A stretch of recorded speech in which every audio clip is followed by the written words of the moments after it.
The Plague of Justinian's mass graves. In the year 541 of the Common Era, something arrived in the Mediterranean ports of the Byzantine Empire that would remake the map of the world. It came silently, carried in the bellies of merchant ships and the fleas that nested in their cargo. Within months, it would kill more people than any war, famine, or natural catastrophe the known world had ever witnessed. And nearly 15 centuries later, in the shadow of modern Istanbul, archaeologists would unearth evidence of its terrible passage. Mass graves arranged in patterns so deliberate, so organized, that they suggest not merely death, but something approaching ritual. The Plague of Justinian, named after the Byzantine emperor who ruled while it ravaged his empire, began not with a bang but with whispers. The first documented cases appeared in Egyptian ports in the early 6th century. Merchants reported swollen glands in the necks and groins of dock workers. Dark lesions spread across the skin. Fever came and went, taking people sometimes in days, sometimes in hours. The symptoms were horrifying and bewildering in equal measure. By the time anyone understood what was happening, if they understood at all, the pathogen had already slipped into the Mediterranean's oldest trade routes.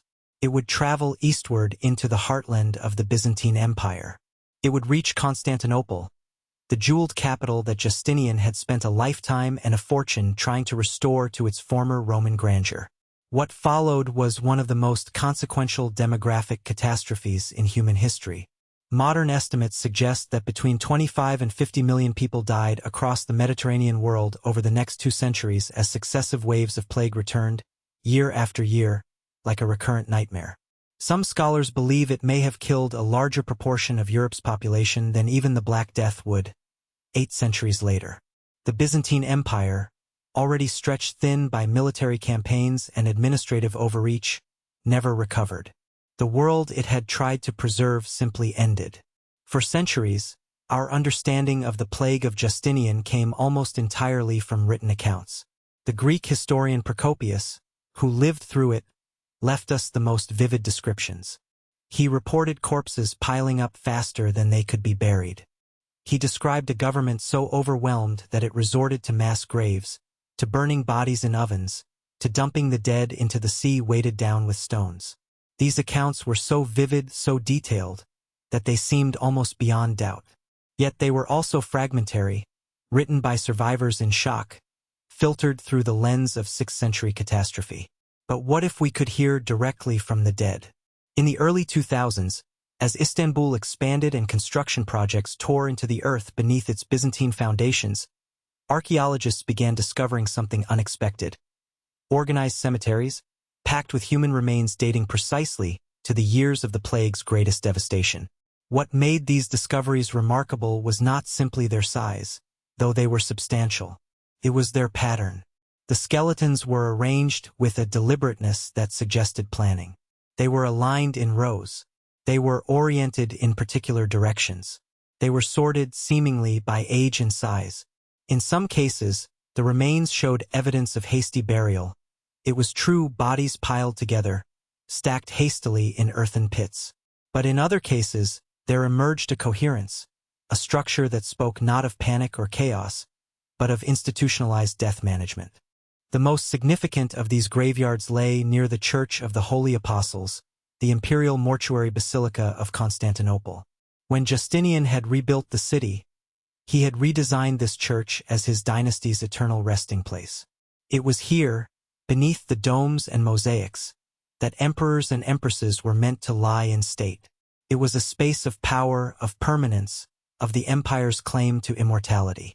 What archaeologists found in the soil surrounding this sacred building was the antithesis of imperial dignity. Thousands upon thousands of the plague's anonymous victims, arranged in long parallel trenches. As excavations deepened and skeletal analysis became more sophisticated, a more complex picture emerged. These graves were not random dumping grounds. The burials showed an intentional organization that seemed almost at odds with the chaos of plague time.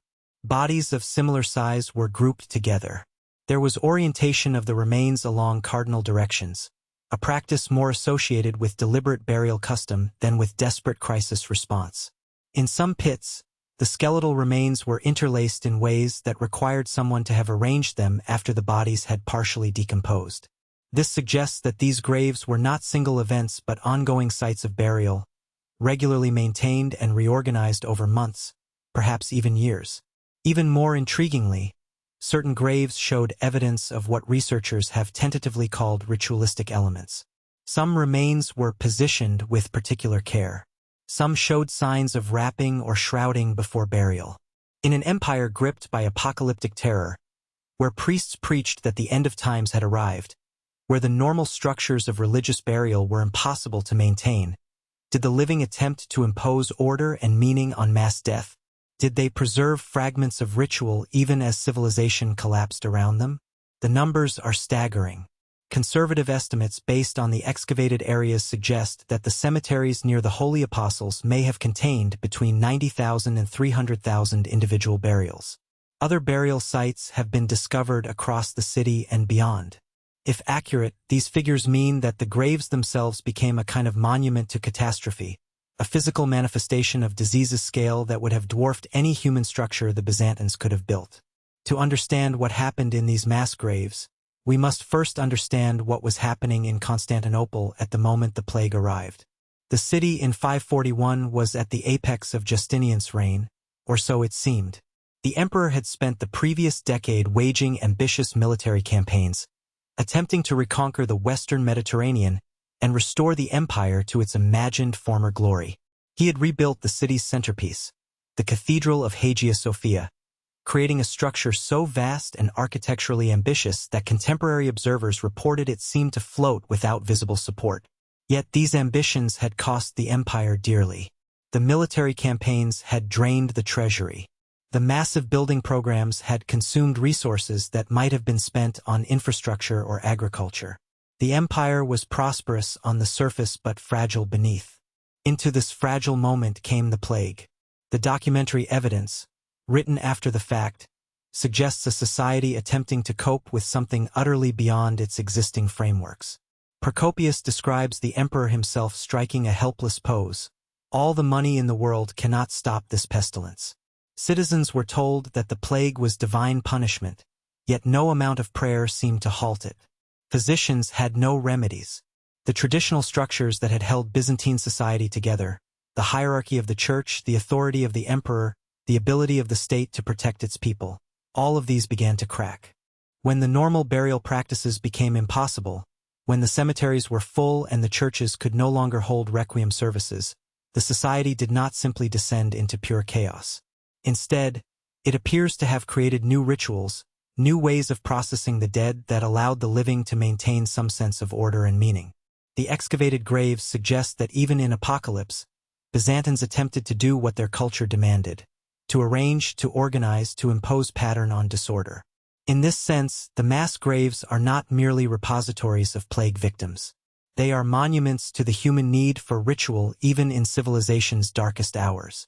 What remains to be fully understood is the extent to which these burial practices were driven by practical necessity, religious conviction, or something altogether more complex: a society rebuilding its rituals in real time as the old world died.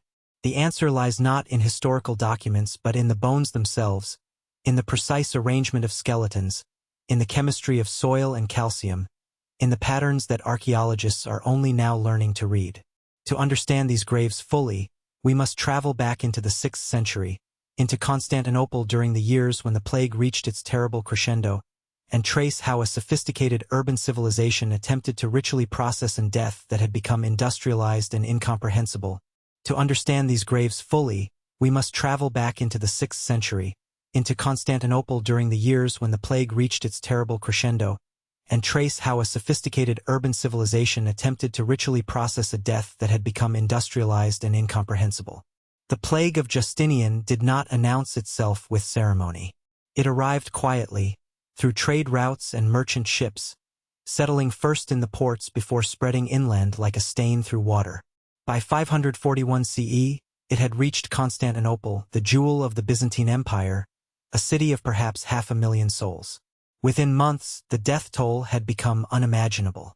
Contemporary accounts describe corpses piling up faster than they could be buried. The historian Procopius recorded that, at the plague's peak, more than 10,000 people were dying each day. Some modern scholars suggest the figure may have been even higher. But numbers alone cannot convey what was happening beneath the soil of Istanbul.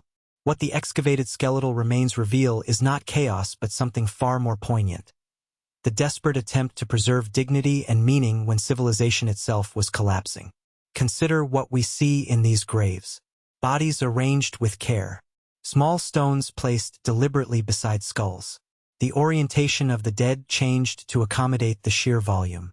And yet, even in extremity, even as the city's infrastructure failed, even as religious authority fractured, the living found ways to mark these burials as sacred acts rather than mere disposal. They were not throwing the dead into trenches like refuse. They were creating new ceremonies, new spatial arrangements, new ways of saying, "This person mattered. This death had meaning." The mass graves themselves tell us something profound about collective trauma. When normal systems fail, communities do not simply surrender their values. Instead, they improvise. They adapt their rituals to fit the catastrophe. The Byzantines, heirs to centuries of Roman administrative culture and Christian theology, could not simply abandon the concepts of proper burial and Christian commemoration. So they transformed them. These graves represent that transformation, the archaeological evidence of a society in the act of reinventing its most fundamental rights. Perhaps this is why the discovery of these burial sites carries such weight. We are not looking at the anonymous dead. We are looking at decisions made by the living about how to honor their dead despite unprecedented circumstances. Every careful arrangement of bones, every deliberate grouping, every choice about orientation and placement speaks to this struggle. The people who buried these bodies were asking, how do we remain human? How do we remain ourselves when everything has become unrecognizable? In the end, the plague of Justinian killed somewhere between 25 and 50 million people across the Mediterranean world. For Constantinople itself, the plague reduced the population by perhaps half. The empire never fully recovered its former strength. And yet, the city endured. Those who survived eventually returned to their lives. They rebuilt. They reimposed order. The graves in Istanbul, silent now for 15 centuries, mark the threshold that civilization crossed, and the moment it chose to cross back. What we see in these skeletal remains is not despair but resilience. The way the dead were buried reflects the values of the living, even when those living were desperate, traumatized, and overwhelmed. The rituals did not become less important during the plague.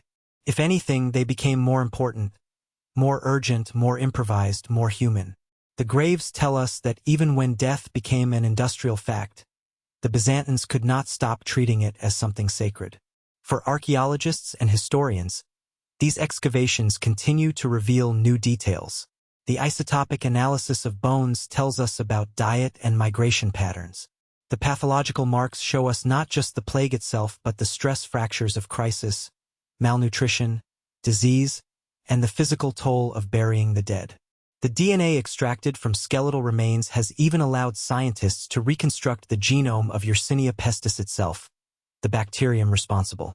In understanding how the dead were arranged, we understand how the living experienced catastrophe. But there is something else here too, something that transcends mere scientific analysis. These graves are a window into a moment when a civilization stared into the abyss. Not every society survives such a moment intact. Not every culture emerges from apocalypse with its identity preserved. The Byzantines did.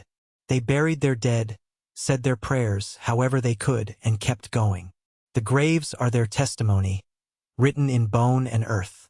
Standing above these excavations in modern Istanbul, one feels the weight of centuries pressing down. Above the graves, the city has rebuilt itself again and again. The neighborhoods have changed. The people have changed. But beneath the surface, the dead remain, arranged as they were arranged in that terrible year, evidence of a catastrophe that reshaped the medieval world. They remind us that plague is not ancient history, that the rituals we use to process death are fragile things, easily overwhelmed, and that even in our darkest hours, we continue to search for meaning, for order, for some way to honor those we have lost. The plague of Justinian faded eventually. The death slowed. The ceremonies returned to something recognizable. But the graves persisted, silent monuments to the moment when a great civilization had to reinvent itself on the edge of extinction. And in their arrangement, in their careful composition, in the choices made by exhausted, grieving hands, they tell us something essential about who we are as human beings, our refusal to surrender our rituals, even when the world ends. If you want to join us on the trail of lost and fallen civilizations, subscribe, like, and let us know, which vanished world should we explore next.